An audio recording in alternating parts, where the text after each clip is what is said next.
porque a mí me sirve. No, a ver, ok, creo que ya está.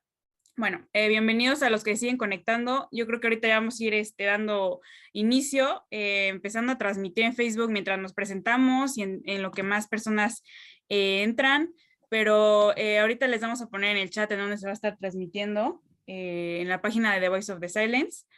Y bueno, para empezar aquí nada más presentándonos, mi nombre es Samantha Rodríguez, para los que no me conocen. Tengo 20 años, vivo en México y yo soy directora de un proyecto sobre el Holocausto que se llama The Voice of the Silence, en donde nos encargamos de educar sobre lo que pasó en el Holocausto a los jóvenes y tenemos siempre entrevistas muy interesantes. Y bueno, ahorita les vamos a presentar a nuestro invitado del día, pero quiero también que Isaac salude de Diario Judío también. Isaac.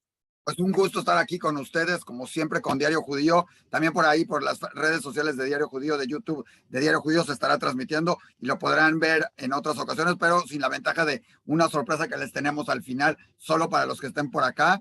Y una historia hoy por demás interesante. Normalmente tenemos sobrevivientes en los que va entrevistando Samantha en The Voice of the Silence, pero hoy la historia es algo que nos toca a todos, por lo menos en México, porque muchos pensamos que no eran mexicanos, o sea, que los mexicanos que estuvieron en estos campos de concentración y de exterminio era porque habían estado ahí y luego vinieron a México. Aquí tenemos la historia de gente que estuvo, bueno, ya nos dirá por aquí en la historia, pero es algo diferente a lo que normalmente estamos acostumbrados. ¿Verdad, Sí, Samantha?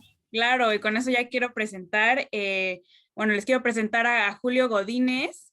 Él nació en la Ciudad de México, es un escritor y periodista apasionado por descubrir el pasado para poder entender el presente. Él ha realizado reportajes, entrevistas y crónicas en diferentes medios de comunicación, tanto nacionales como El Universal, Milenio, e internacionales como Newsweek, CQ y Square. Y pues también él es el autor del libro El Mexicano de Buchenwald, que yo sé que a todos les dio curiosidad al ver ese título, ¿no? Como decía Isaac, que no es algo muy común escuchar que mexicanos estuvieron en el campo de concentración. Y este libro fue publicado por Editorial Planeta, que también le agradecemos mucho por este contacto. Y bueno, les presento a Julio Godínez. Hola Julio, ¿cómo te encuentras el día de hoy? Hola, muchas gracias Samantha por la presentación. ¿Todos me escuchan bien ahí? Sí. Gracias. Sí. Bueno, perdón, es que estaba compartiendo. Ok, bueno, aquí podemos ver el libro, como decía, el tan bonita portada que le diseñaron a este libro.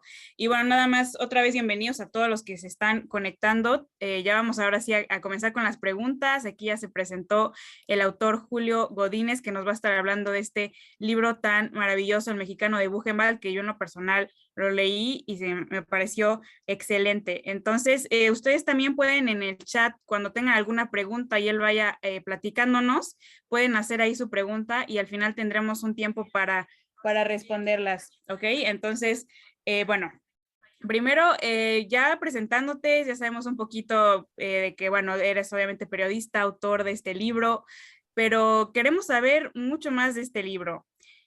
Cuéntanos de dónde surgió este interés o este tema del Holocausto. ¿Por qué tu libro se llama, o sea, por qué se trata del Holocausto? Gracias Samantha por la presentación y primero saludo con especial agrado a la gente que está conectada y que son sobrevivientes del campo de concentración, porque este libro está dedicado a ellos. Sobre todo está dedicado a quienes no tuvieron la voz, no tuvieron la oportunidad de escribir su historia, aquellos que quedaron olvidados, aquellos que quedaron atrás, o aquellos que por azares del destino o por su vida, como se presentó, no pudieron poner en papel lo que les ocurrió en los campos de concentración, en Buchenwald y en otros tantos. Entonces, gracias de verdad por estar aquí, gracias por escucharme, particularmente a ustedes, los supervivientes. Ahora, el Mexicano de Buchenwald lo que intenta es dar a conocer dos historias, aunque el título es en singular, como bien señalas. El Mexicano de Buchenwald lo que intenta es dar a conocer dos historias de dos muchachos que llegaron en 1944 a este campo de concentración que estaba ubicado en el centro de Alemania. Estos dos muchachos, con semanas de diferencia, llegaron al campo y los dos dijeron ser mexicanos. El asunto es que solamente uno de ellos lo era. Entonces, esa es la razón por la que se llama el mexicano de Buchenwald, disculpen.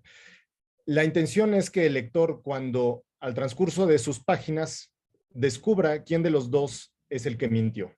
Pero también con el transcurso de las páginas, Samantha, vaya entendiendo lo que el ser humano es capaz de hacer con tal de sobrevivir. Estas dos historias lo que presentan son eso, dos historias de dos muchachos que efectivamente fueron víctimas, como todos los que estuvieron en campos de concentración, pero también son dos muchachos que tuvieron mucho valor, muchas agallas, si me permiten la expresión, para salir avantes de este lugar. Claro, y bueno, con eso ya respondiste la pregunta que te iba a decir, ¿no? De que por qué se llama El Mexicano de Buchenwald, pero pues todos aquí tienen que leerlo para descubrir quién realmente era el mexicano. Entonces, gracias por el dato. Pero queremos saber cómo es que descubriste estas historias de Juan Rodrigo del Fierro y José Luis Salazar, prisioneros de Buchenwald. ¿Cómo es que llegaste a esas historias de los mexicanos? En 2014 se dieron a conocer unos archivos, más bien se liberaron, más que darse a conocer, se liberaron unos archivos que son los archivos de Vadar Lorsen. Quizá algunos de los que están siguiendo la charla conocen estos archivos porque es una colección que tiene, que está incluido por nombres de personas que fueron deportados de Francia hacia diferentes instalaciones nazis. Este archivo lo que ha permitido es identificar con nombre, edad y nacionalidad, sobre todo, a las personas que fueron deportadas, sobre todo a partir de la llegada de los nazis a territorio francés hasta el momento que termina la guerra. Antes de que se dieran a conocer estos archivos, las informaciones, los datos estaban esparcidos. Los archivos de Vadar Lorsen son archivos vivos. ¿Qué quiere decir un archivo vivo? Quiere decir que se siguen alimentando, que continuamente siguen aceptando información y que se sigue cargando datos en ellos para conocer el pasado de las personas. Entonces, por ahí de 2014 se abren, se hacen públicos estos archivos, sobre todo para las familias y para los investigadores como yo y para los medios de comunicación. Esos archivos, colegas míos que están en Alemania, mexicanos, lo que hicieron fue más bien tomar los que decían ser mexicanos.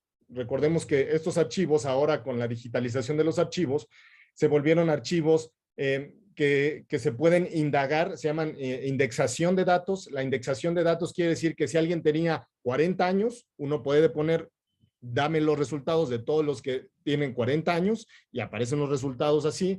Dame los resultados de todos los que fueron deportados a Auschwitz y va a salir todos los que fueron deportados a Auschwitz, o dame los resultados de quienes dijeron ser mexicanos y van a salir todos los resultados. Eso fue lo que sucedió, eso fue lo que hicieron mis colegas, eso fue lo que hice yo cuando trabajé. Yo trabajé durante 7 años a partir de 2010 como corresponsal en Bruselas, Bélgica. Y a partir de 2014, como digo, salen estos archivos. Mis colegas en Alemania dan a conocer algunas notas. Si ustedes googlean mexicanos en campos de concentración, van a encontrar los dos nombres de estos personajes, de Juan Rodrigo del Fierro y de José Luis Salazar. Los dos nombres los van a encontrar.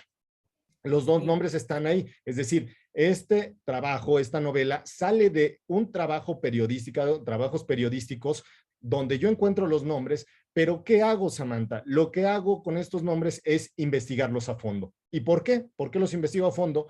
Porque justo este documento que tú estás mostrando es uno de los documentos en los que se basa este libro. Este documento es la tarjeta de liberación de José Luis Salazar, que él se hacía llamar Joseph Salazar. Y en esta tarjeta lo que viene es bastante información sobre él, pero viene información muy poco exacta. Viene información que para mí como investigador me saltó. Les voy a poner un ejemplo de lo que dice el documento. Dice el documento que él es originario de El Paso, México, ¿no? Es un error de inconexión que a nosotros regularmente como investigadores, a los historiadores, a los reporteros, nos salta. A nosotros regularmente este tipo de información, cuando viene algo que dice que no tiene como lógica, es algo que nosotros tomamos, rascamos, indagamos y seguramente puede haber una historia más adentro de estas informaciones. Y eso fue lo que sucedió con estos datos. Entonces, lo que hice yo fue tomar esos nombres que se dieron a conocer en estos archivos, indagar a fondo y conocer lo que había pasado realmente con sus historias. ¿Esto cuánto me toma? Me toma 4 años de investigación. Evidentemente no fueron 4 años dedicados por completo a esta investigación. Lo que yo hacía era que entre mis ratos libres, dentro del trabajo periodístico cotidiano que yo hacía en Europa, pues iba haciendo un poco de investigación sobre las historias de estos 2 personajes, Samantha. No, la verdad se me hace una labor pues increíble, ¿no? Porque como tú dices, una cosa es saber los nombres, porque yo igual un día leí una nota que habla de los nombres de los prisioneros mexicanos que estuvieron en varios campos, pero en realidad no se sabe nada de ellos, ¿no? Y qué triste, porque la mayoría dice incluso así como destino incierto, ¿no? Que no supieron qué pasó, pero qué valiente tú que agarraste estos 2 nombres y te dedicaste a investigar, ¿no? Sobre qué sucedió con ellos. Y la verdad también esta fuente de información de los archivos de Arolsen se me hace una fuente increíble porque igual en lo personal, los que saben mi historia familiar, ahí he encontrado documentos de mis ancestros judíos polacos y es una fuente muy buena, nada más como dato. Pero con lo que tú decías que te tardaste 4 años y estuviste en Europa investigando, en esta etapa de investigación, ¿a qué tantos lugares tuviste que viajar? ¿Qué personas interesantes encontraste o qué cosas, bueno, curiosas, pues muchísimas, ¿no? Pero ¿cómo fue ese viaje, esa travesía para descubrir todo esto? Bien, quisiera recuperar una de las partes que mencionas en el comentario, en la pregunta. Es así. Actualmente en Internet uno busca mexicanos en campos de concentración y encontrabas un montón de información, encontrabas muchísima información, pero toda esa información es información que en realidad no se ha investigado en campo.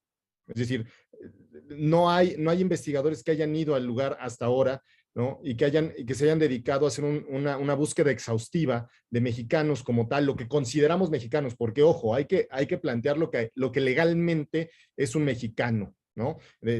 Ustedes saben que hay diferentes formas y términos de considerar a una persona mexicana. Entonces, para eso, evidentemente, hay que hacer un trabajo de investigación y hay que hacer un trabajo de investigación a fondo. Entonces, el trabajo de investigación para mí comenzó, como muchos de estos trabajos comienzan en el escritorio, ¿no? Yo, por haber hecho otro trabajo sobre un mexicano que peleó en la Primera Guerra Mundial, yo tenía una serie de contactos en algunos archivos y colecciones de Francia, Estados Unidos, acá en México y en Alemania. O sea, muchos de esos contactos, yo comencé a buscarlos y les comencé a mandar la información. Sobre todo, yo comencé con el nombre de José Luis Salazar, ¿no? O sea, con la historia de él. Entonces, yo a ellos les comienzo a enviar los datos de José Luis, comienzo a mandarles la información que encuentro en los archivos que están en línea y ellos son los que me dicen, es que esa persona en México no existe, ¿no? Por ejemplo. Entonces, yo hago una solicitud de información, de acceso a la información en Francia. Si ustedes han trabajado con los archivos franceses, es una delicia trabajar con los franceses. Yo respeto mucho a mis colegas, a la gente que se dedica a los archivos en Estados Unidos, pero si ustedes ven trabajar a los franceses, ver trabajar a los franceses es una delicia.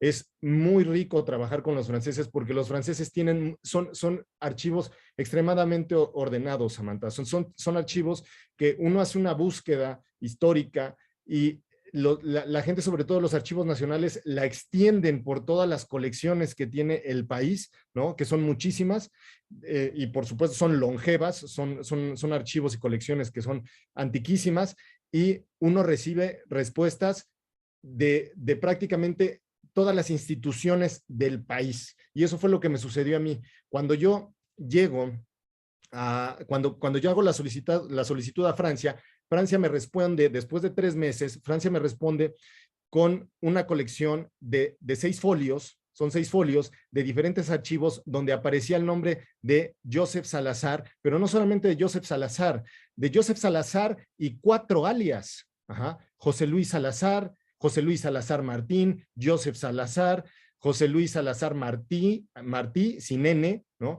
sea, salen 4 alias de esta persona y los 4 alias, de los 4, me envían información, ¿no? Entonces, yo a partir de recibir esa información de los archivos nacionales de Francia, hago esa recopilación de datos y comienzo, ¿sí?, a intentar tejer lo que fue la vida de este hombre.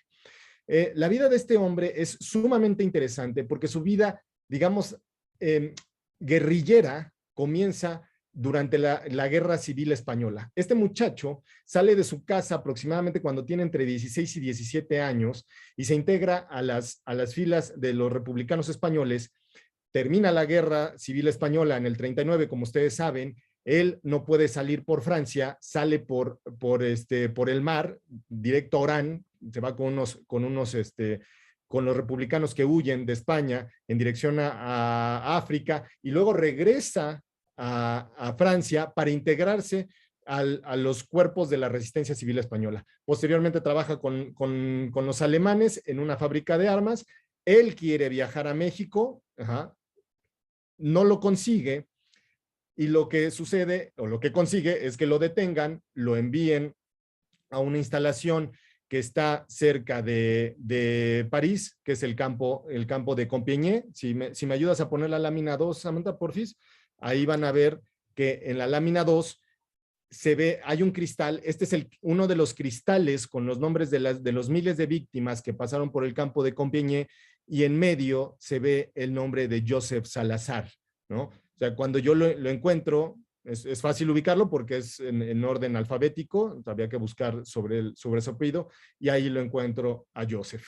Y Joseph es llevado, así inicia la novela arranca en el momento en que Joseph va viajando en estos vagones, donde ustedes saben que viajaban, y para los que no saben, viajaban cientos de personas dentro de los vagones que eran transportados, y yo lo que hago es una recreación de esa escena, de este paso de Compiègne cuando lo llevan al campo de Buchenwald. Entonces, así a grandes rasgos es como yo encuentro esta historia, Samantha. Claro, como tú decías, digo, yo no soy investigadora, pero es también, bueno, no complicado, pero también me pasó que encuentras el nombre de alguien y, como dices, hay como variaciones del nombre, ¿no? Y es interesante porque vas como uniendo las piezas, pero bueno, todo el trabajo que hiciste para unir estas dos historias, la verdad, se me hace, pues, no sé, no casi que imposible, pero tú lo hiciste posible, y con eso te quiero preguntar, ahorita nos hablaste de José Luis Salazar, ¿no? Pero cuéntanos un poquito de Juan Rodrigo del Fierro. ¿Por qué él llegó al campo? O sea, ¿por qué estos dos llegaron al campo? Ya nos contaste de José Luis, pero ¿qué pasó con Juan Rodrigo? La mayoría llegaron de manera fortuita. Como ustedes saben, las mismas personas que nos acompañan y que estuvieron en los campos, muchas personas, la mayoría de ellos, no pidieron llegar, estaban en el lugar equivocado, en un momento que no tenía que haber sido, y así fue. Entonces, la historia de Juan Rodrigo no es diferente, no es diferente a la de muchos prisioneros de campos de concentración. La diferencia con este joven, y es algo que yo quiero dar a conocer en este foro, y quiero que la gente, sobre todo los supervivientes, lo escuchen sin necesidad de leer el libro, porque necesito que me ayuden, es que Juan Rodrigo era judío, ¿sí? Era un muchacho judío, y él era hijo de mexicanos. Entonces, lo estoy diciendo en este foro, lo estoy diciendo abiertamente, es parte del libro, es parte de lo que quiero que los lectores descubran, pero yo necesito que ustedes lo sepan, sobre todo los que son sobrevivientes, ¿sí? Porque él era uno de ustedes. Él era un judío, él era mexicano. Entonces, la historia de Juan Rodrigo, para mí, de mucha manera, sigue siendo un misterio. Juan Rodrigo del Fierro pertenece a una familia adinerada que provenía sobre todo, su mamá provenía de Nueva York, era hija de unos banqueros neoyorquinos que fundan parte de lo que hoy se conoce, de lo que hoy es Wall Street, y él es hijo de un minero, es también hijo de un industrial de las minas en el norte de México, en Chihuahua en particular.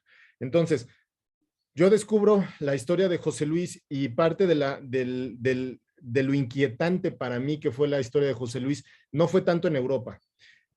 Lo que a mí me inquietó de la historia de José Luis, y por qué lo decido incluir en la novela, es porque él pertenece a un canje de prisioneros que hubo, y que seguramente ustedes habrán conocido, que hubo entre Alemania y México.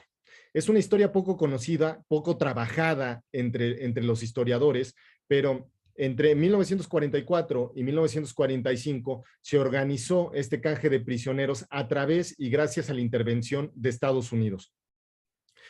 Fue Estados Unidos y fue la Cruz Roja Internacional y el gobierno de Suiza los que ayudan a hacer este canje de prisioneros. Juan Rodrigo del Fierro, perdón, forma parte de este canje de prisioneros. Si me ayudas a poner la diapositiva 7, Samantha, por favor. Sí, claro. Este documento que les voy a mostrar, este documento es el pasaporte humanitario que le extendió el gobierno de Suiza, gracias a la intervención de la Cruz Roja Internacional, gracias a la intervención de organizaciones judías y gracias a la intervención del gobierno mexicano a Juan Rodrigo del Fierro.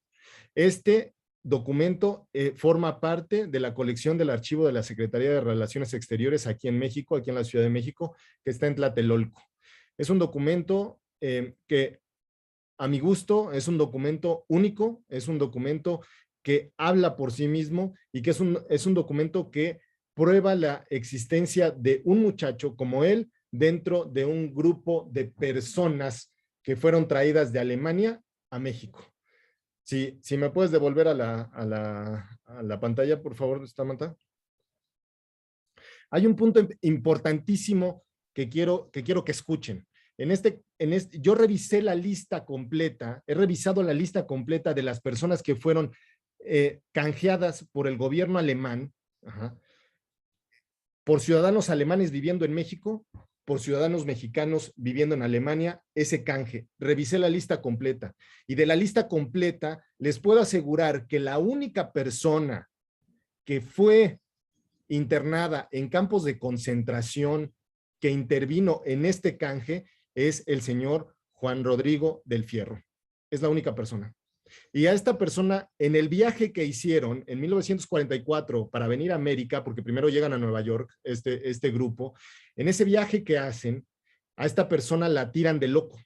En las declaraciones que hacen, hay entrevistas con personas que viajaron con Juan Rodrigo, y en las entrevistas a los pasajeros que viajaron con él, ellos mencionan que esta persona está fuera de sus casillas, que esta persona viene mal, que viene diciendo que él no quiere viajar a América, que él no quiere ir a México, y él se siente superior. Él siente que es una persona superior a los demás. Sin embargo, Juan Rodrigo del Fierro es la única persona de la lista que yo pude cotejar y que pude decir que perteneció a ese canje. Eso es lo que yo investigué, eso es lo que yo encontré. Por supuesto, esto habría que extenderlo más hacia los recuerdos, hacia lo que se conoce, hacia lo que tienen la comunidad judía en México, en Estados Unidos, en Alemania, los archivos que se tengan de ese viaje.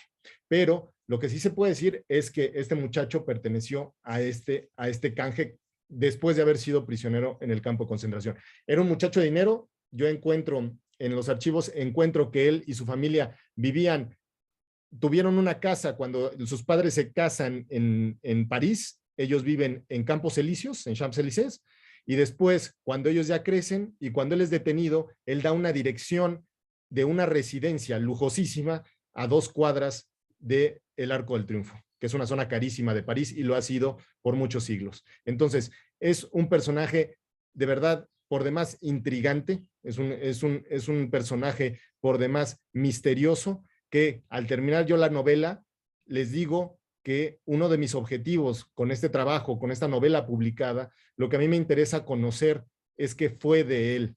Tengo algunas hipótesis que todavía tengo que desarrollar, pero lo que estoy buscando es que este libro me permita avanzar a conocer qué fue de este muchacho.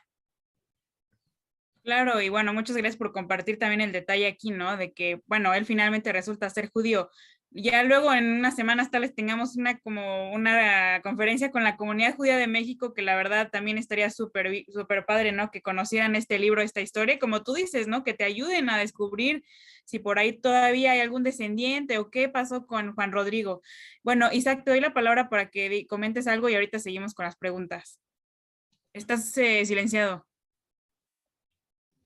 creo que va a ser muy interesante respecto a esto, que lo vea, está invitado a esta conferencia y también a las otras. La gente, hay un centro de documentación de la comunidad judía y creo que es de esas historias que pueden ser interesantes y ver qué parte de la comunidad o de dónde viene y todo esto.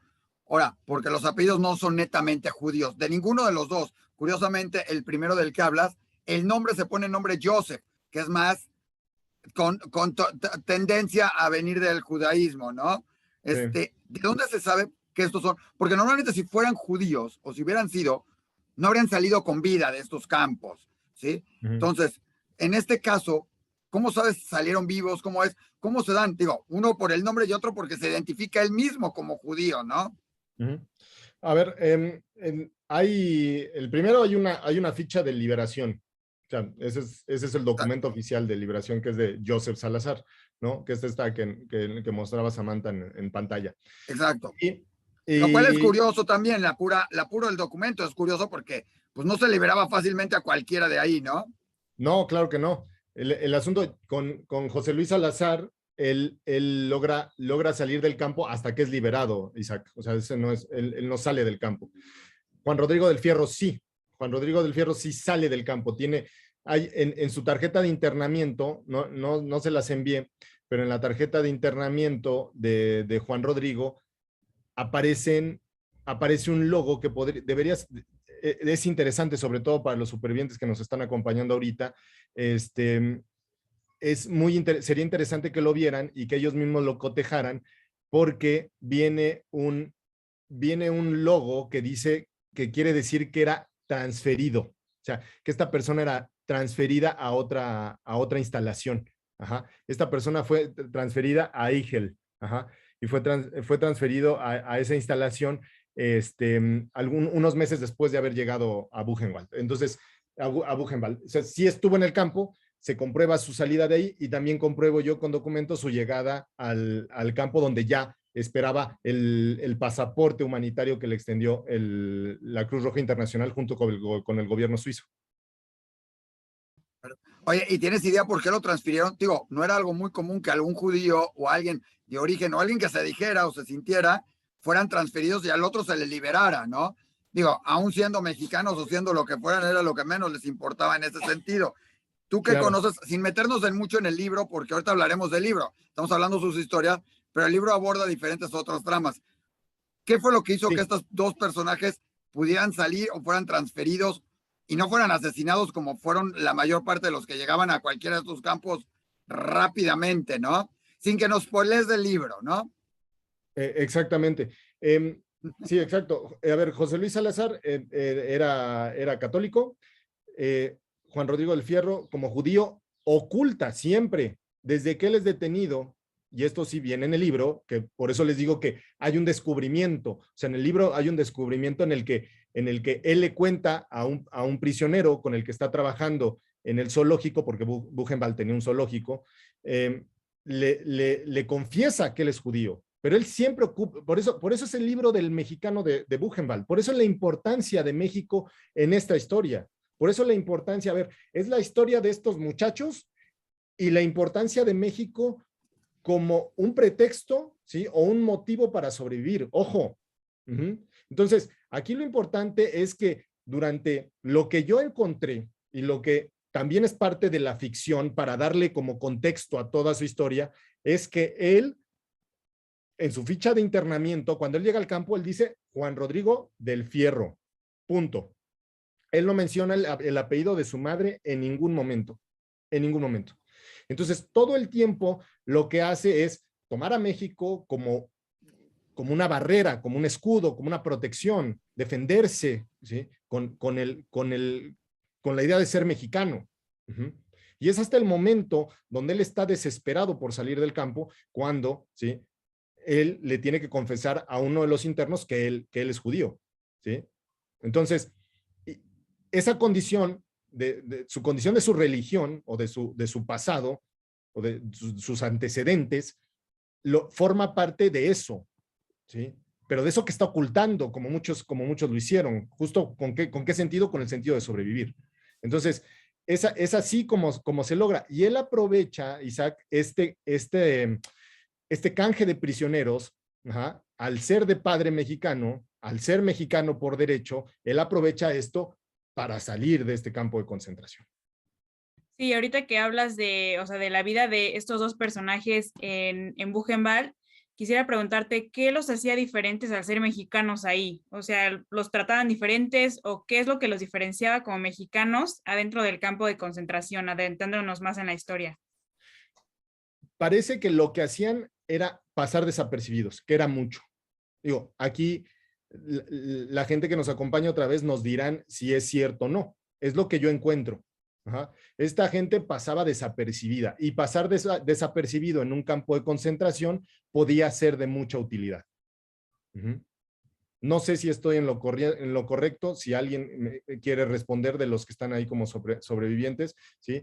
Nos serviría mucho que nos dijeran si era así. Eso es lo que yo, a ver, ahí alzaron un dedo, Liana, si nos quieres comentar, prende tu micrófono, Liana, porfa. Quería nada más decir que Buchenwald no fue campo de exterminio, no había cámaras de gas ni nada. Correcto. Era un campo de concentración, De entonces trabajo. había menos muertos que en otros campos. Claro, para sí. contestar a la pregunta de Isaac. Gracias. Gracias. Sí, correcto. Era un campo de trabajo. Liana tiene toda la razón. Era un campo de trabajo donde se producían armas y ahí va parte también de la trama de esta novela. Sí, claro, y aparte es un campo que está en Alemania, ¿no? Él Sí. está ubicado en Alemania. Sí, Exacto, sí. exacto. Pero el chiste era que normalmente de ahí salían directamente a todos los campos de a campos de exterminio. O sea, era muy raro el que salía de ahí porque salía, digamos, después de que terminaste tu labor de trabajo, ¿no? O sea, los vagones salían de ahí directo a que fueran exterminados. Por eso era la pregunta, o sea, no que Sí. fueran ahí asesinados, pero ese era el sentido, o sea, no es que trabajabas y te salías de ahí. Oye, yo tengo una duda con todo esto y ya nos contarás. Tú empiezas a escribir el libro, empiezas a conocer, yo no, o sea, conocías de la Primera Guerra Mundial, pero no conocías del Holocausto, no conocías lo que había sucedido. ¿Cuál fue tu impresión cuando empezaste a encontrar todo esto? ¿Y por qué darle ese carácter? Dentro de los personajes seguramente les creaste alguna forma de ser, ¿no? Porque no conoces cómo era realmente su vida ahí. Entonces le dices un cierto carácter, una cierta situación, tanto a ellos como a los personajes que los rodean. Conocía lo que generalmente conocemos en el campo, en la historia, ¿no? Y yo un poco más porque estuve escribiendo, sobre todo cuando llegaban aniversarios del fin de la guerra, al inicio de la guerra, primero, ¿no? Cuando hubo, por ejemplo, ustedes saben que México estuvo incluido en la Segunda Guerra Mundial, entonces hice algún trabajo sobre esto, entonces conocía lo que era, de alguna manera, el Holocausto, lo que había sucedido con el Holocausto. Por supuesto, tuve que empaparme de mucho de lo que estaba sucediendo, pero también yo no quería que el libro perdiera esa esencia que tenían sobre todo los prisioneros dentro de los campos de concentración, que era pues, ignorar mucho de lo que ocurría fuera del campo, ¿no? Porque eso era en realidad, o sea, la gente que estuvo dentro de los campos no tenía mucha manera, es más, no tenía manera de saber lo que estaba ocurriendo fuera del campo de concentración. Entonces, básicamente, las noticias llegaban pues a cuentagotas con lo que llegaban diciendo los que venían recién capturados, ¿no? Y en el caso de Buchenwald, una característica que tuvo, igual que sucedió en otros campos, es que algunos hombres pudieron reconstruir radios, ¿no?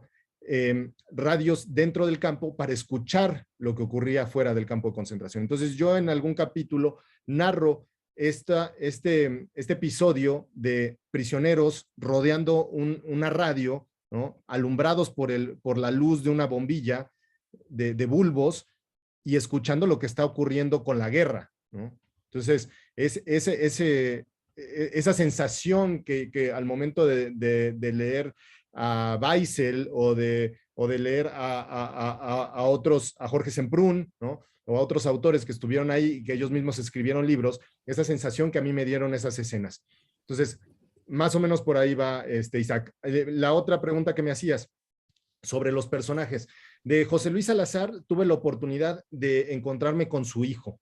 Tuve la oportunidad de encontrarme con su hijo en 2016 y él es el que me dibuja, me pinta un poco cómo fue José Luis Salazar, ¿no?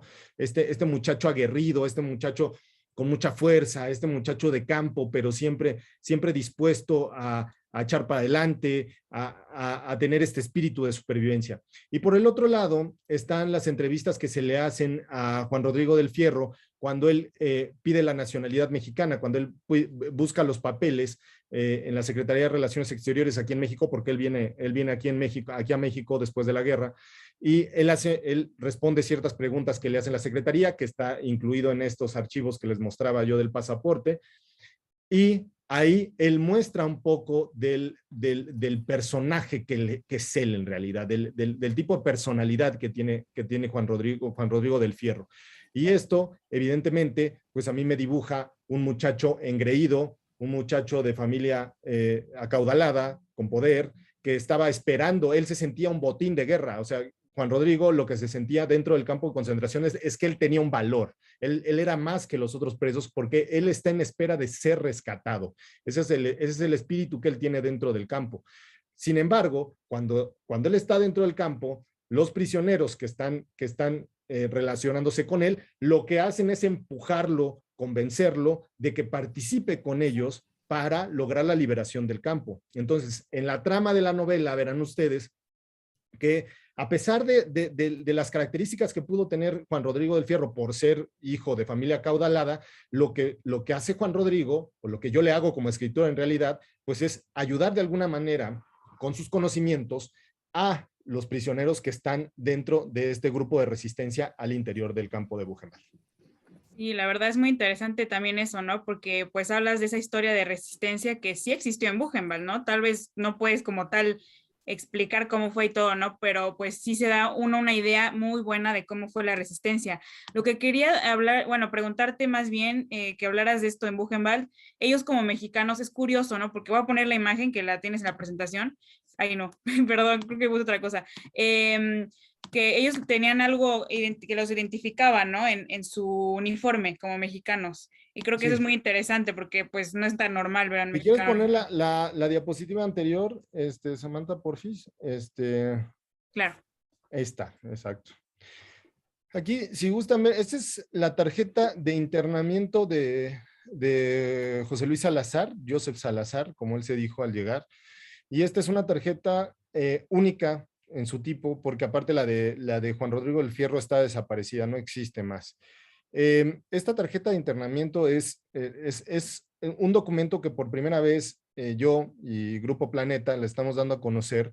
Está incluida, forma parte del libro, es de los archivos adjuntos que lleva esta novela. Y aquí una de las cosas particulares de este documento es la M que está escrita dentro del triángulo invertido junto al número de preso de José Luis Salazar. Y si quieres pasar a la otra diapositiva, ahí se ve un poco mejor para que es un acercamiento. Esta M. O sea, estamos dando la portada del libro, creo que Samantha lo tenía por ahí, si no ahora acá se los muestro. La portada del libro incluye esto, ¿no? Que es justo el triángulo invertido. La gente de Planeta hizo este arte el triángulo invertido en rojo con la M dentro, que significaba que José Luis Salazar fue un prisionero político mexicano. Entonces, por primera vez estamos dando a conocer ese documento que es interesantísimo verlo, ¿no? Una M, hemos visto P's, hemos visto F's, hemos visto S's, hemos visto diferentes, hemos visto D's incluso de alemanes, pero hasta ahora no se había visto como tal un documento así que probara el paso de mexicanos por campos de concentración, dicho por ellos o en realidad mexicanos en campos de concentración, ¿no? Entonces, sí. creo que es importante el documento. Sí, la verdad es muy interesante, ¿no? Porque como alguien comentaba en el chat, pues como sabemos, no todos los que estuvieron en campos, y ahorita lo comprobamos, pues eran judíos, ¿no? Ahí claro. Ponían en el chat que pues había testigos de Jehová, homosexuales, incluso algunos españoles, de diferentes tipos de personas, ¿no? Que estaban en contra del régimen o algo parecido. Oye, Samantha, además es curioso, y lo hemos oído en varias pláticas, digo, no sé qué tanto está por ahí enterado, que los que tenían una estrella de David y además color rosa, creo que era, y era símbolo de homosexual, ¿sí? Tenían más oportunidad de salvarse en cualquier campo de concentración o de exterminio que siendo simplemente judío, porque esa era una persona los alemanes intentaban y decían que había que rescatarlos, curarlos y encontrar la cura. Y entonces lo experimentaban con ellos para salvar, y entonces podían salvarse más un homosexual, ¿sí? No importa que fuera judío, porque iba a ser conejillo de indias para ver que lo curaran de esta homosexualidad, ¿no? Entonces era muy curioso en ese sentido. Lógico, recordemos que gitanos fallecieron y fue casi exterminada toda la comunidad gitana de Europa en este sentido, además de los 6 millones de judíos que también, y todo lo demás, ¿no? En ese sentido. Pero es interesante ver que había de estos y cómo se daban, más siendo uno de ellos judío, y además, como decía yo, el otro utilizando el nombre, porque pudo haber usado el nombre José Luis o lo que sea, y utilizaba el nombre como aparece ahí de Joseph, ¿no? De hecho, déjame tomar como pretexto este comentario que haces, Isaac, para contarles un poquito a la gente que no sabe cuáles eran las particularidades del campo de Buchenwald, a diferencia de otros como Mauthausen, como Auschwitz, como otros campos que existieron. Buchenwald, desde su inauguración en 1937, sirve como un campo modelo. ¿Qué quiere decir esto? Ahí se comienzan a hacer diferentes ejercicios de cómo tratar, cómo deben de manejar a estos prisioneros que comienzan a llevar, no en masa, en 1937, ojo, no de manera masiva, sino comienzan, lo que hacen los nacionalsocialistas, lo que hacen es sacar a los civiles de las cárceles y llevarlos a estas instalaciones para que comiencen a desarrollarlas. Es decir, Buchenwald está instalado en el centro de Alemania, muy cerca de una ciudad que se llama Weimar, que como varios de ustedes saben, Weimar es la ciudad que es el corazón de la cultura alemana, ¿no? Es la ciudad de nacimiento de escritores, de músicos, de poetas, de políticos importantes de Alemania desde el siglo XVIII, siglo XIX, siglo XX. Entonces, este lugar en realidad esa parte simbólico, o sea, simbólico en relación con la cultura germana. La ubicación del campo es arriba de una colina, la colina de Ettersberg. Esta colina de Ettersberg es una colina muy particular porque tiene un clima muy pesado. O sea, Weimar prácticamente está cubierto por la colina de Ettersberg. Entonces, lo que hacen es llevar a estos prisioneros, limpiar, aclarar la parte alta de la colina, preparar la zona para instalar un campo que tiene unas peculiaridades increíbles. En 1938 llega un coronel que se llama Karl Koch, llega junto con su mujer, que muchos le hemos escuchado, que es Ilse Koch, la bruja de Buchenwald, conocida, bastante conocida. Y esta mujer, que yo la incluyo en la novela, es la antagonista, principalmente es la antagonista de esta novela. ¿Por qué? Por las particularidades que tiene esta mujer como personaje. Entonces, Karl Koch lo que hace es hace una instalación modelo. Esa instalación modelo va encaminada a que la gente trabaje. Como bien decía Liana, esta instalación no era un campo de exterminio, era una instalación de trabajo. ¿Eso qué quería decir? Que tenía una fábrica, que se producían ahí armamento de primera calidad, era armamento que se enviaba a las tropas, armamento con el que se nutría las tropas alemanas. Las tropas alemanas esperaban este armamento que se generaba acá en Buchenwald, y con eso participaban en la guerra. Esa fue una de las características. Otra característica que tiene el campo es que tenía un casino hermoso, gigante, y el otro que como ustedes saben, no era un casino de juego, era una sala de reuniones, de fiesta, y el otro que tenía es que tenía una sala ecuestre. Tenía una sala ecuestre que Karl Otto Koch le instaló a su mujer, y esta sala era una sala que era usada por ella para pasearse con sus caballos. Era una aficionada de los caballos, para pasearse con sus caballos cotidianamente. Bueno, y la tercera característica fundamental de este campo es que tenía un zoológico. Es algo que hace a Buchenwald una instalación única. 4 osos, chimpancés, halcones, perros, puercos. Tenía animales que se alimentaban mejor que los internos. Lo que hacía también único al zoológico de Buchenwald es que el zoológico miraba de frente al campo de concentración, y en particular a donde estaba el horno, ¿sí?, el crematorio de esta instalación. ¿Qué lo dividía? Solamente una reja de alambre, ¿sí?, de púas, lo dividía entre el interior y el exterior. Los presos podían ver desde dentro y quien iba a visitar el zoológico podía ver desde fuera. Entonces, los que estaban como internos supieron todo el tiempo de la existencia del zoológico y las personas que iban, oficiales y civiles provenientes de Weimar o de otras ciudades alrededor, sabían de la existencia del campo de concentración. Todo el tiempo lo supieron. Y cuando uno visita Weimar, cuando uno visita la instalación del campo de concentración de Buchenwald, la gente te lo dice. Los habitantes de esta ciudad, de la ciudad más alemana de toda Alemania, sabían de la existencia de los internos, de lo que ocurría ahí dentro. Y nadie dijo nada. Lo solaparon.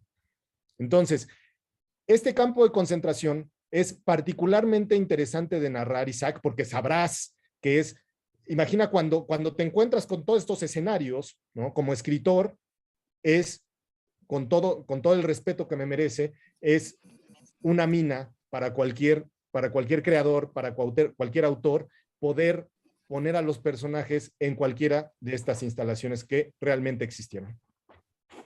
Sí, claro, y la verdad es de que yo lo leí, bueno, yo no sabía, ¿no? La verdad que en Buchenwald había un zoológico y se me hizo algo como súper macabro, porque bueno, ahorita tú nos extendiste un poquito más de cómo es que la misma gente que vivía ahí alrededor lo sabía, ¿no? Y incluso iba al zoológico, pero pues se me hace como pues algo súper macabro, ¿no? Porque por un lado se están muriendo y los tratan peores que animales, y por otro lado tienen a los animales no bien cuidados y hay un zoológico.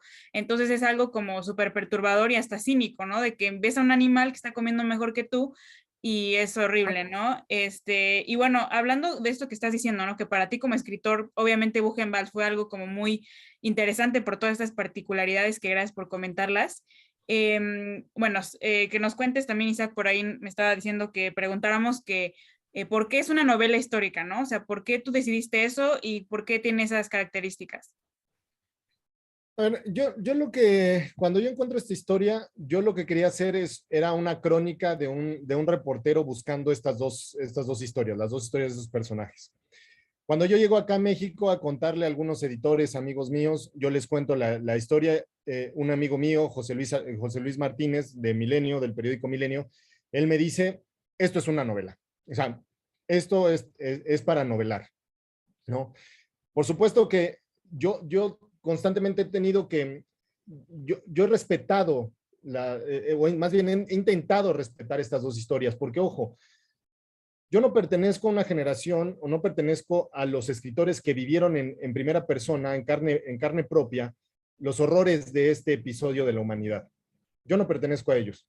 Yo pertenezco a la siguiente generación de personas que lo que hemos hecho es investigar con todo lo que somos capaces, con lo que humanamente somos capaces, para llegar a lo que pudo ser la verdad de la vida de estas personas. Que como yo decía al principio de la charla, lo que yo intenté fue dar a conocer dos historias de dos personas que, como cualquier otras, estuvieron en un campo de concentración, y en este en particular.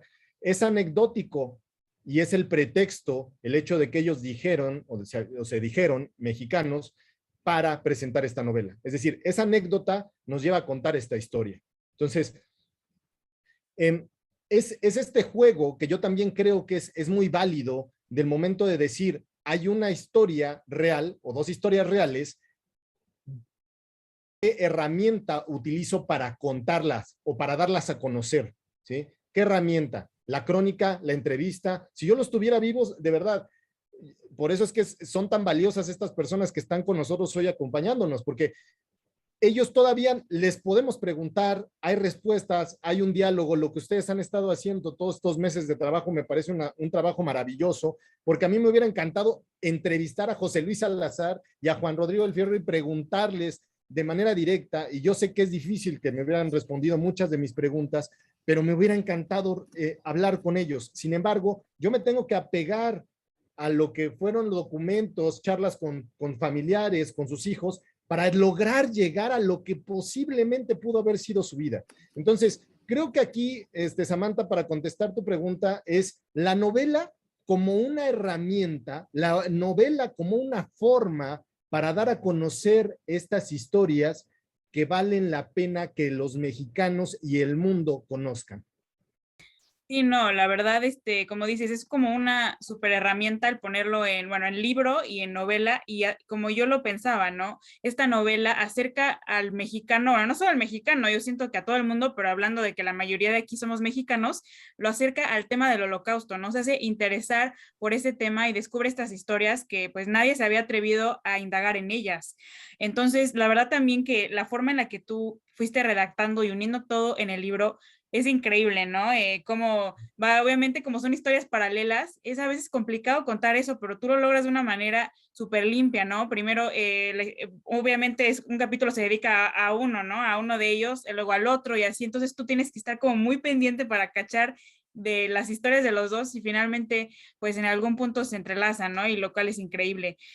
Bueno, nada más como última pregunta, no sé si Isaac tenga otra, pero para pasar a si el público tiene alguna, que por ahí vi alguna, y si alguien más tiene, también lo puede poner en el chat, que les daremos la palabra. Aunque ahorita ya nos dijiste todo esto, nada más quisiera que nos dijeras una simple razón por la cual la gente de México y Latinoamérica, bueno, también en especial los judíos, como tú mencionabas, ¿qué razón les darías para leer tu libro? Mira, Samantha, yo creo que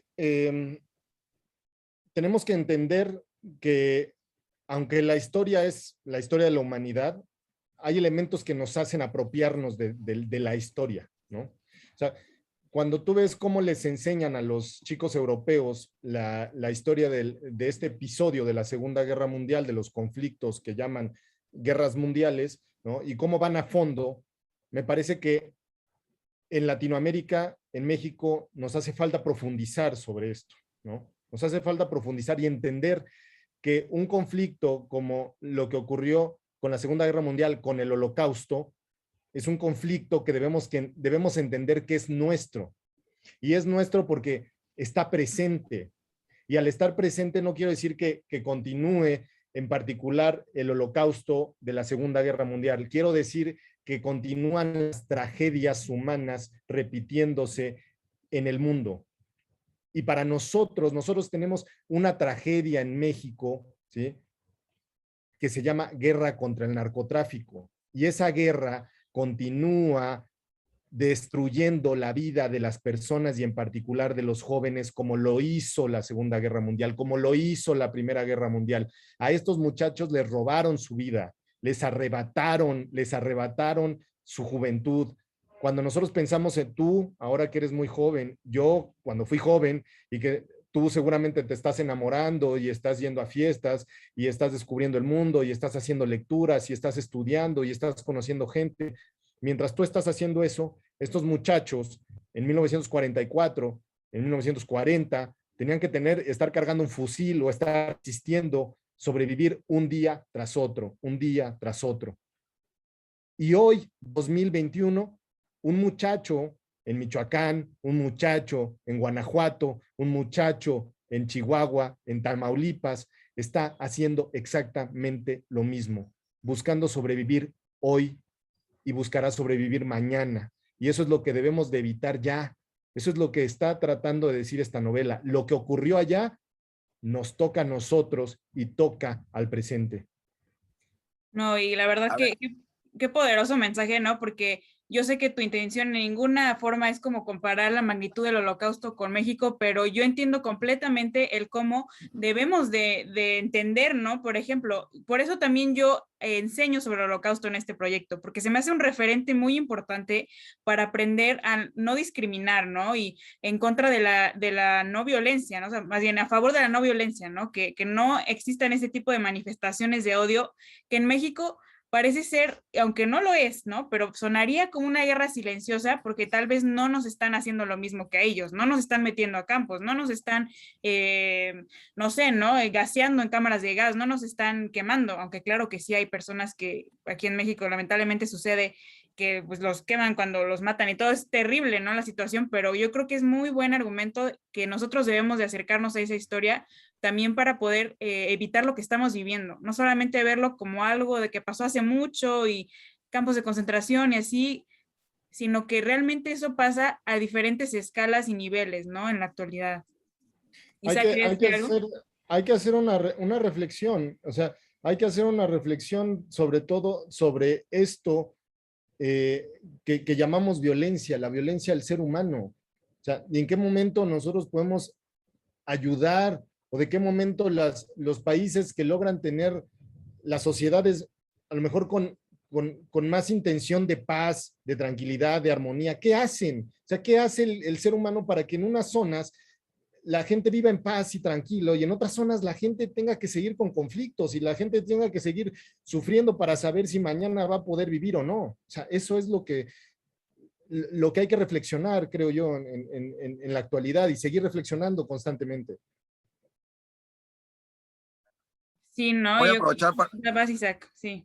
Voy a aprovechar junto con ese tema. Digo, no quiero entrar en la discusión de si podemos comparar lo que sucede en México o en otros lados del mundo con lo que fue el Holocausto. Creo que para mi punto de vista sí podemos hablar de violencia, pero no se puede comparar en ningún sentido porque nunca se ha visto en la historia un genocidio de esa magnitud o de esa manera que se cree una maquinaria para esto. Como tú lo decías, era desde pruebas con Buchenwald hasta otros lugares y todo esto. Pero sin entrar en todo eso, porque nos podríamos pasar varios días discutiendo al respecto y todo eso, y no es el tema del libro, sino el tema del libro es mucho más. Quiero primero leerte un poquito los comentarios de la gente, por aquí ya hay varios comentarios, pero uno de ellos, por ejemplo, yo quiero leer el libro, gracias y felicidades por su investigación. Shalom a todos, Simca que nos manda varios y por lo visto también es investigador o investigadora. Shalom a todos, hay que recordar que no todas las personas, ya lo dijimos, que estuvieron en los campos. Otro dato real y muy interesante, ella habla de los justos entre las naciones, que muchos justos entre las naciones salvaron a muchos judíos y por eso fueron reconocidos por Yad Vashem, por ejemplo. Y ahí es donde entra mi pregunta. ¿Te has acercado con instituciones de la comunidad, o sea, con estas investigaciones y todo? Por ejemplo, estuviste en los archivos de Francia, en otros archivos. Por ejemplo, Yad Vashem, que es uno de los mayores recopiladores de información de la comunidad judía que falleció en el Holocausto o que pereció o que estuvo presente en el Holocausto. ¿Te has acercado con ellos? ¿Te han dicho algo? ¿Has investigado? Seguramente por acá hay uno que otro que también está ahí en las organizaciones en México. ¿Qué has encontrado por ahí o no te has acercado o cómo ha sido esto, ¿no, Julio? No he podido. El asunto es que cuando nos sentamos Planeta y yo a platicar sobre el proyecto, yo tenía un universo, Isaac, de información que Planeta lo que me hizo es, me ayudó a hacer un compendio, ¿no? Más bien enfocarme, como poner el foco en un punto en particular que fue el paso de ellos dos en el campo de concentración. Yo por eso ya no ahondé más, fíjate, ya no fui hacia más adentro sobre todo con los archivos que bien mencionas, con los archivos judíos, más hacia adentro, porque ya no era el tema de investigación, ¿no? Y para efectos de la novela fue muy importante, bueno, los archivos civiles, pero no, ya no tuve oportunidad de ir más adentro.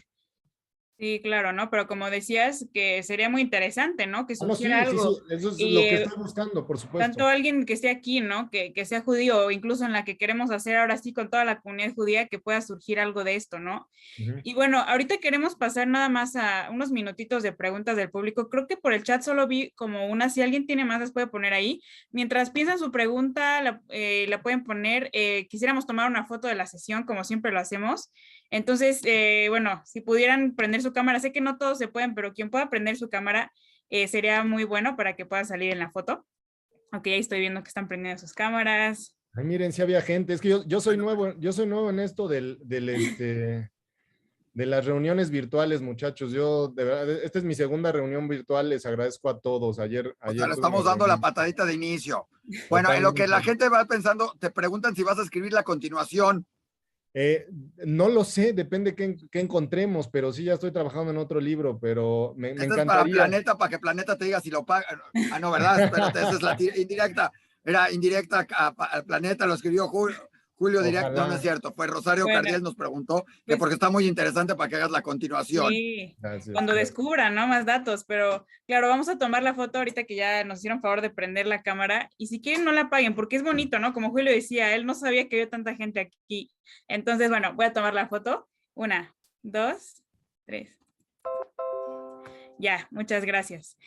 Bueno, entonces bueno, ya contesté ahorita la pregunta de Rosario, y pues sí, ojalá que haya continuación, porque yo también me quedé de verdad que súper picada con el libro, o sea, la trama, te digo, cómo entretejes los hechos, los capítulos, todo a mí me parece pues increíble, ¿no? Pero vamos a pasar algunas preguntitas del público, les digo que ahí pueden seguir poniéndolas, ahorita ya se contestó una, pero había otra por ahí, Isaac, no sé si la tienes o yo la busco.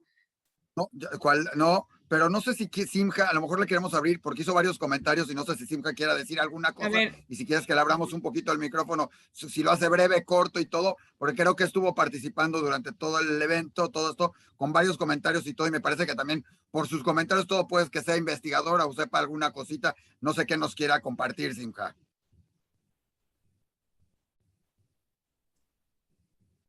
Hola a todos, no sé si me escuchan bien. Sí, sí. Pues muchas felicidades, Julio, porque se me hace que la temática es interesante y como tú mencionabas, al igual que Isaac y Sam, como humanos, como judíos, no judíos, como mexicanos, estas cuestiones se repiten pues en distintos momentos de la historia, desafortunadamente en menor o mayor grado.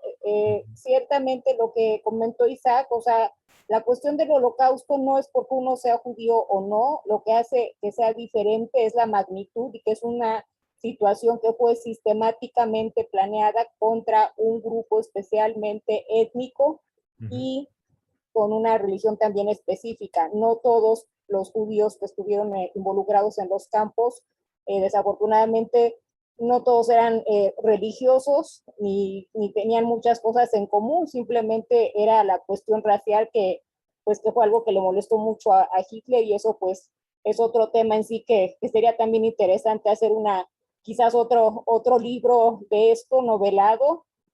A mí, en cuanto a lo que me mencionaba Isaac, me llama la atención muchísimo en el History Channel han hecho una serie que se llama Persiguiendo a Hitler o Los Rastros de Hitler, que son cuestiones interesantes porque están personas capacitadas y pues da a entender con tecnología muy avanzada que Hitler no murió como se ha dicho, ¿no? Entonces, una parte interesante es pues que hacen una pues investigación muy profunda que comparten en distintos programas, personas especializadas, exmilitares, personal que fue de la CIA y todo esto a raíz de Europa a España, de España a Argentina, de Argentina a Sudamérica, y son yo creo que las cuestiones que como investigador y como nosotros como audiencia, sea por medio de la lectura o de algún otro medio, nos interesa.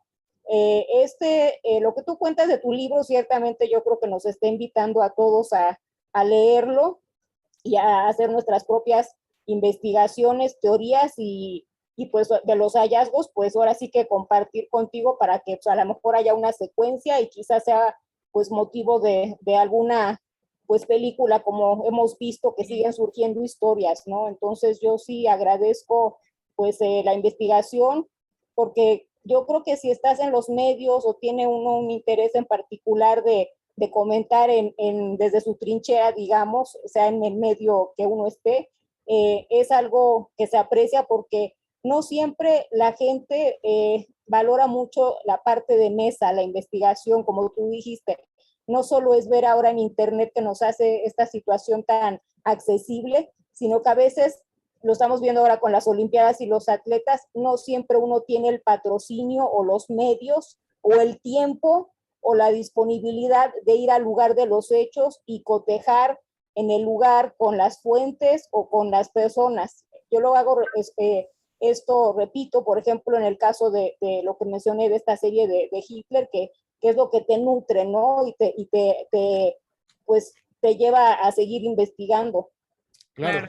Mira, Gracias, Sima, nada más un por- comentario ahí. Fíjate qué interesante esto que mencionas, para que la gente que a lo mejor no conoce cómo es tanto el proceso de investigación, es muy interesante esto que tú estás mencionando. Hoy en día tenemos herramientas que nunca antes en la vida existieron. Nunca.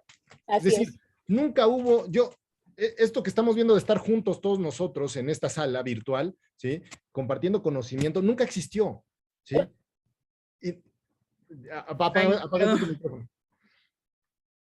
Entonces, es una lástima muchas veces encontrar que hay historias que están escritas desde el escritorio. Entonces, yo lo que estoy tratando de convencer a la gente que me lea es que cuando ustedes compran un libro de lo que ahorita yo publiqué, están ayudando a que venga otro proyecto y que yo me pueda subir a un avión y que yo me pueda ir a una biblioteca y que yo me pueda ir a una colección para hablar y para buscar las historias que posiblemente a otros les interesen. Con todas estas herramientas que tenemos hoy en día, ¿eh?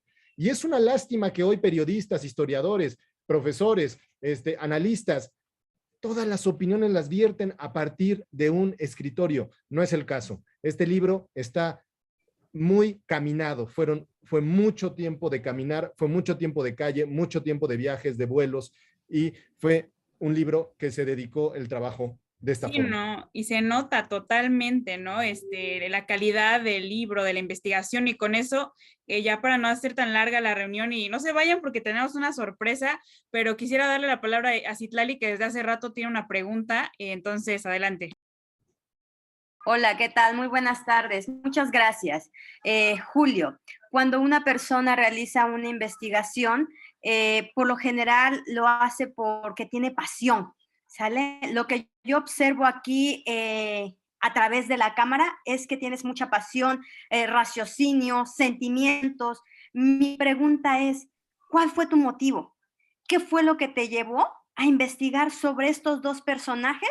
Y más allá de quedarte con esta investigación guardada en un gabinete, realizar un libro. ¿Qué te motivó? Muchas gracias. No, al contrario, gracias a ti, Citlali. Como periodistas, nosotros siempre tenemos la intención de dar a conocer las historias, ¿sí? Por acá preguntaban, y voy a juntar tu pregunta, Citlali, con la pregunta de Jacqueline Burgos, que dice que si en la elaboración del libro tuvo de alguna manera algún impacto emocional en mí. Déjenme cerrar aquí una ventana. Yo, cuando me hacen este tipo de preguntas, mi intención como reportero era dar a conocer estas historias, ¿sí? Ya lo he comentado en otros foros, no son historias buenas, no son dos historias buenas, son dos historias que eran necesarias, era necesario que se dieran a conocer. No, ninguna historia de esta es buena. O sea, miles de personas tienen una historia en particular con el Holocausto y ninguna historia es buena. Lo que sí tienen estas historias es que son necesarias de que se conozcan. No pueden estar en los archivos, no pueden estar en esto que yo les enseñé, no pueden estar en la Secretaría de Relaciones Exteriores ahí empolvándose, haciéndose viejas, esperando que venga el próximo sismo de la Ciudad de México y que acabe con ellas ahí en el archivo, porque no están digitalizadas muchas de ellas. Entonces, no puede estar así. Estas historias lo que necesitaban y lo que merecen es justicia, y la justicia para estas historias, para estas personas, es que se conozca sus historias. Punto. No hay más. Lo que haya yo pasado, o como la haya yo pasado, si tuve hambre, si me fui en un vuelo charter o me fui en primera clase, es de verdad irrelevante, totalmente irrelevante. Aquí lo importante es que estas personas que no pudieron contar su historia, porque no tuvieron los recursos, porque no tenían buena prosa, porque no tenían los contactos en las editoriales, por lo que ustedes quieran, que nunca pudieron contar sus historias, se volvieron locos, qué sé yo, ¿sí? Que alguien venga y las cuente. Y pudo haber sido yo, pudo haber sido otro de mis colegas aquí en México que son excelentes investigadores, pudo haber sido cualquiera, ¿sí? En este caso fui yo tuve la oportunidad, yo las tomo, yo las cuento porque merecen ser conocidas. Yo creo que el reportero y el escritor, lo primero que tiene que tener es mucha capacidad de compartir las historias. Nosotros debemos tener esta capacidad para compartir, para tener esta necesidad de que tú, Citlali, tú, Jacqueline, tú, Coral, conozcan las historias, las sepan, ¿sí? Las demos a conocer. Es eso. Sí, yo creo que ese punto es súper importante, y te decía que es curioso porque justamente, digo, no es eslogan, pero la frase que surge de mi proyecto de Voice of the Silence es contar las historias que merecen ser escuchadas, ¿no? Y yo creo que todas las historias lo merecen, y hay unas que no se conocen como estas. Bueno, ya solo tenemos unos 5 minutitos para las preguntas, y no se vayan porque tenemos la sorpresa. Pero quisiera preguntar, bueno, voy a preguntarle a mi mamá que está aquí, que ella dijo, ¿encontraste algún familiar? Ya sé que ya dijiste que el hijo, ¿no? Pero ¿encontraste algún familiar de estos dos hombres que actualmente esté vivo? O si, no sé si hay alguno más, o qué nos puede decir de sus descendientes. Sí, la familia de José Luis Salazar están vivos, sus hijos, su esposa acaba de morir en 2012, me parece, por ahí tengo el dato. Sí, hay familia viva. De la familia del Fierro, no lo sé. Prometo investigárselos. Si ustedes entre sus contactos me pueden hacer favor de preguntar. Sí, les quería escribir un dato, un nombre, que es de, a ver si Isaac o alguno de los sobrevivientes ubican este nombre. Es el nombre del rabino Jacob Avigdor. No sé si lo dije bien, Isaac. Por ahí estoy viendo que Maya dice que, ¿Mande? sí, que ella sí lo Está dice. bien dicho. Está bien dicho y conozco a gente de su familia, me parece ser. Pues fíjate que yo al final del libro entiendo que Jacob fue el que manejó o de alguna manera intervino para hacer ese canje de prisioneros. Entonces, posiblemente Jacob o la familia de Jacob sea una buena conexión para Vamos a encontrar. buscarles, les preguntamos y todo, pues tengo contacto ¿Sí? con ellos y todo. Te Me pedimos harías por un ahí, si quieres, grandísimo en favor. privado, mándame tu teléfono, platicamos, Julio, vemos algunas cositas y echamos a andar otras cosas con todo esto.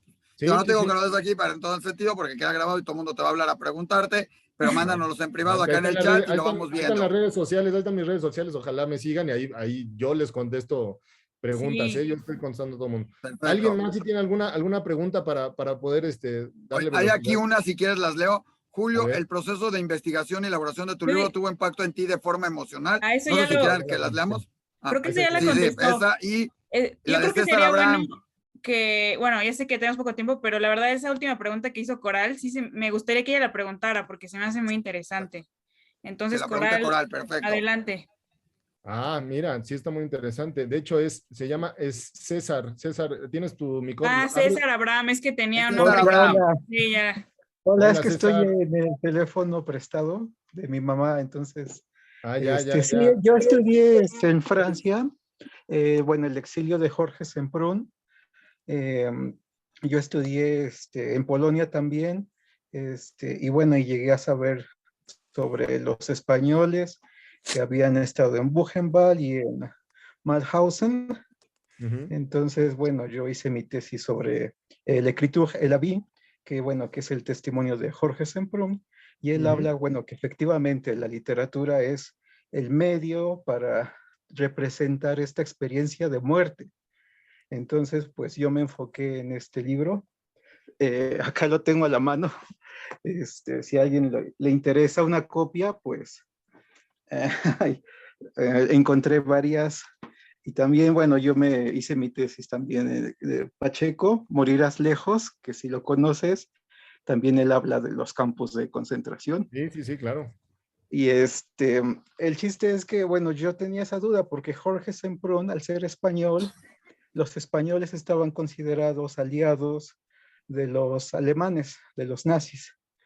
Pero como eran comunistas, luchaban por la república, estaban en la resistencia contra el fascismo, pues entonces los marcaban con rojo. Y así, bueno, era identificado Jorge Semprún como un rojo español. Entonces vi el triángulo que dice triángulo rojo con la M. Entonces quería preguntar si eso también marca que era un mexicano rojo. Sí. Sam, ¿nos puedes ayudar poniendo la diapositiva rapidísimo? La diapositiva, te digo, 11, por favor.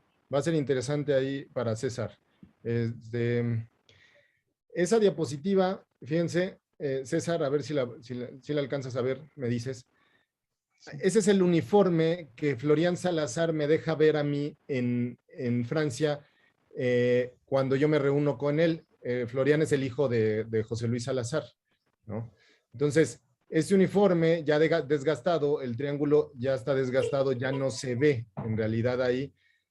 Este triángulo tenía la M, César, ahí dentro. Sí. Y es el mismo uniforme que presuntamente utiliza también Jorge Semprún. Sí. Bueno. Te voy a dar un dato. No viene, por favor. ¿Perdón? No, ya silencié a alguien que sin querer se le abrió el micrófono. Te comento, fíjate, César, curiosamente, Jorge Semprún y José Luis Salazar estuvieron en la barraca, en algún momento juntos en la barraca 40. Ellos estuvieron juntos en esa barraca. Entonces, si tú, no sé si ya leíste la novela, El mexicano de Buchenwald, si no la has leído, cuando la leas, vas a encontrar un montón, ¿no?, de referencias de Jorge Semprún, y yo le hago justicia de alguna manera a Jorge, donde al final, si quieres ya dejar de compartir, Sam, gracias. Yo al final de la novela le hago justicia a Jorge Semprún de manera de agradecimiento y de reconocimiento. Hablo de un soldado, hablo de un muchacho, ¿no?, que va corriendo, que él mismo lo cuenta, Jorge lo cuenta cuando él sale del campo y él sigue a los soldados alemanes camino a Weimar. Él con un grupo de españoles armados siguen a los alemanes para capturarlos. Y yo cuento eso de que cuando se cruzan, en ese momento se cruza José Luis Salazar, ¿no?, con otro de los personajes, con otro de los personajes, se cruzan y Semprún va corriendo con un grupo de militares. Entonces, vas a encontrar en esta novela un montón de escenas basadas en Elie Wiesel, ¿no?, en Jorge Semprún, ya lo decía yo, ¿no? O sea, vas a encontrar ahí referencias que seguramente de Imre Kresch, ¿se acordan ustedes del Premio Nobel de Literatura? También de él, ¿no? Entonces sí, hay la presencia de Jorge Semprún es conocidísima en el campo. De hecho, hay una guía en particular, si quieres, después escríbeme por Facebook y te doy el nombre y los datos de una guía que es española, que está en Buchenwald, y ella es una gran conocedora de la historia de Semprún. Gracias, César.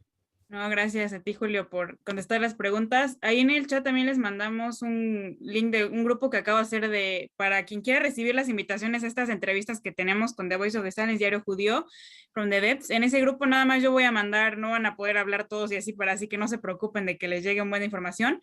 Pero bueno, ya la última pregunta para pasar a la sorpresa, para los que se quedaron, tienen esta sorpresa. Nada más ahí ponían que dónde se puede conseguir tu libro, dónde podemos comprarlo.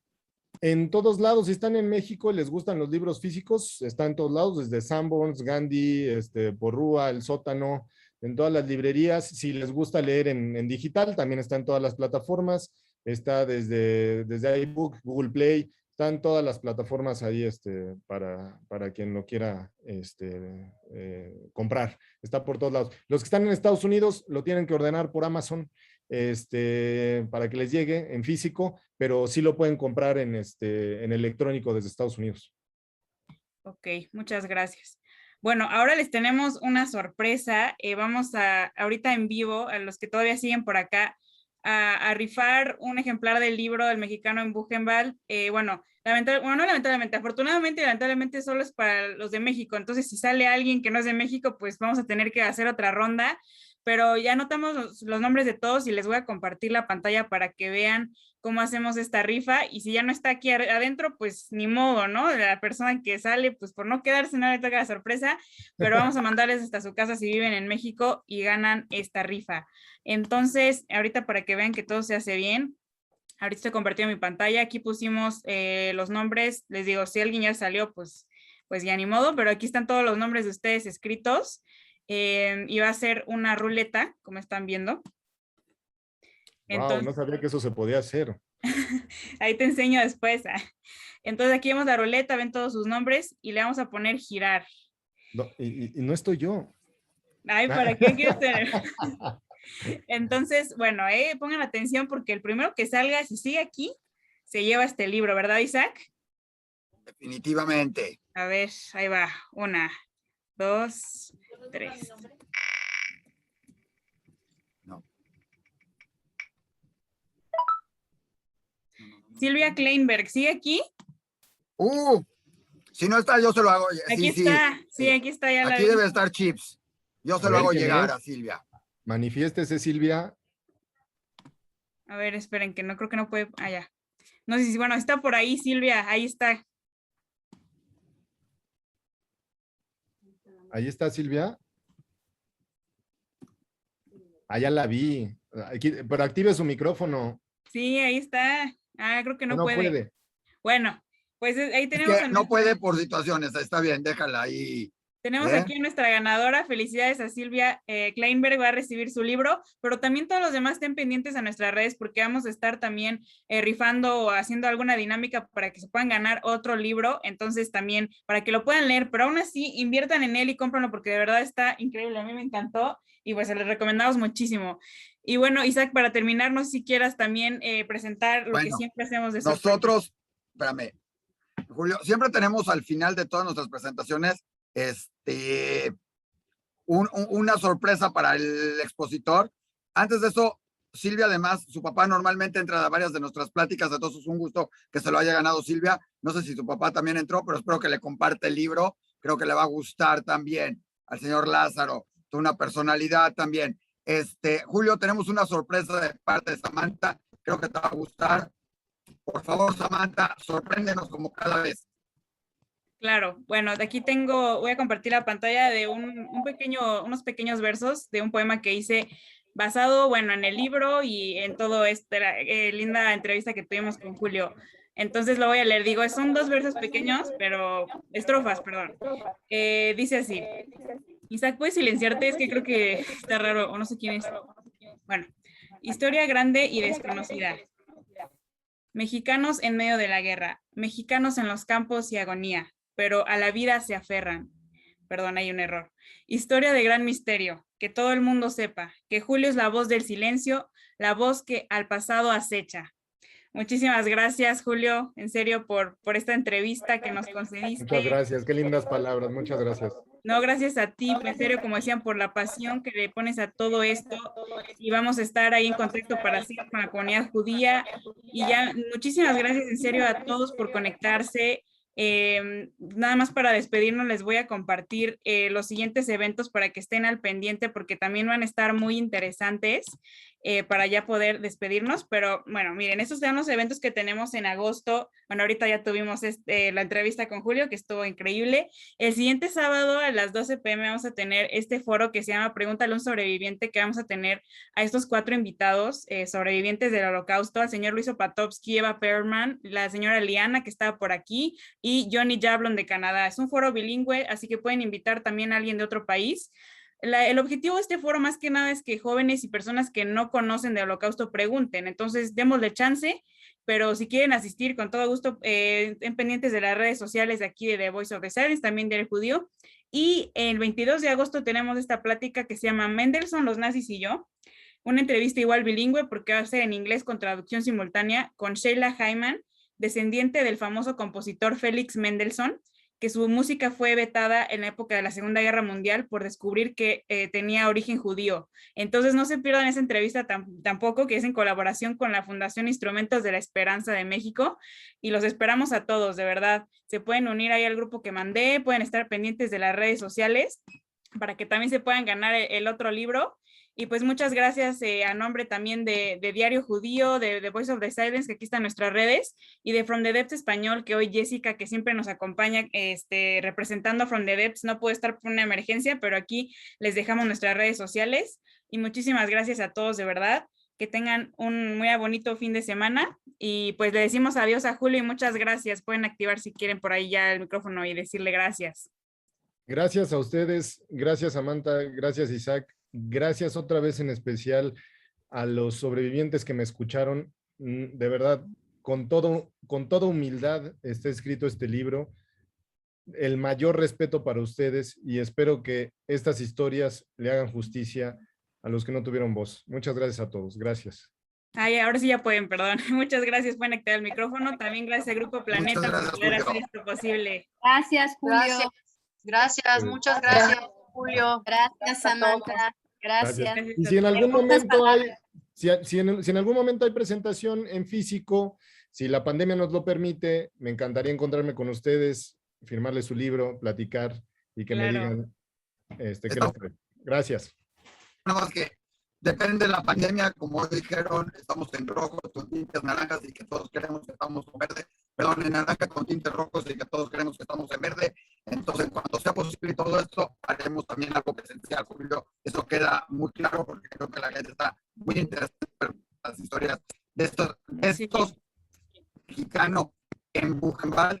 Las otras cosas que seguramente tienes en el tintero que no nos dijiste y que podrás decirnos en otra ocasión. Sí, claro, Isaac, se te escucha bien raro, pero sí entendimos, ¿no? Que ojalá se pueda hacer esta presentación en vivo pronto. Ahí también puede ser con las comunidades judías, puede ser en una escuela, puede ser en muchos lugares y estaría excelente. Muchísimas gracias, Julio, Isaac y a todos los que nos visitaron este día.